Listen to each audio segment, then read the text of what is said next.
Hello, কি করছো তুমি? এই তো আমি বসে আছি। তুমি কি করছো? আমিও বসে আছি। আচ্ছা, আমরা তো দুদিন ধরে কথা বলছি, কিন্তু তোমার নামটাই তো জানা হলো না। আমার নাম মনোজ। কি?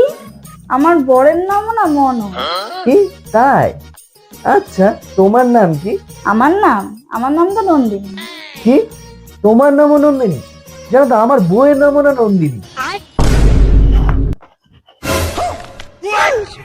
আমি দুদিন ধরে আমার বরের সাথেই কথা বলছিলাম। যা, মনে হচ্ছে কেস খেয়ে গেছি।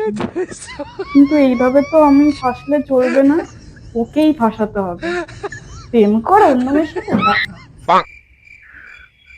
মানে আমি আমার বউয়ের সঙ্গে কথা বলছিলাম। এবার কি করি আমি? মনে হচ্ছে ফেঁসে গেছি।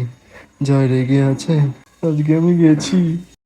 অন্য মেয়ের সঙ্গে প্রেম করবা? তুমি নিজেকে খুব চালাক মনে করো, তাই না? তুমি কি ভেবেছো তুমি নতুন সিম কিনবা আর আমি জানতেই পারবো না? তুমি যে নতুন সিম কিনেছো, আমিও নতুন সিম কিনেছি। আমি অন্য কারোর সঙ্গে প্রেম করছিলাম না, তুমি অন্য কারোর সঙ্গে প্রেম করছিলে, এখন আমার নামে তো দিচ্ছ নাকি? কি? আমি প্রেম করছি এখন আমার নামে দোষ, তাই না? আমি তো জানি তুমি নতুন সিম কিনে অন্য কোনো মেয়ের সাথে প্রেম করবা, তার জন্য তো আমি ইচ্ছা করে এরকমটা করেছি, যে তোমাকে হাতে নাতে ধরতে পারি। নতুন মেয়ের সাথে প্রেম করো, আজকে তো প্রেম আমি চুলের মুঠি ধরে উড়িয়ে দেবো।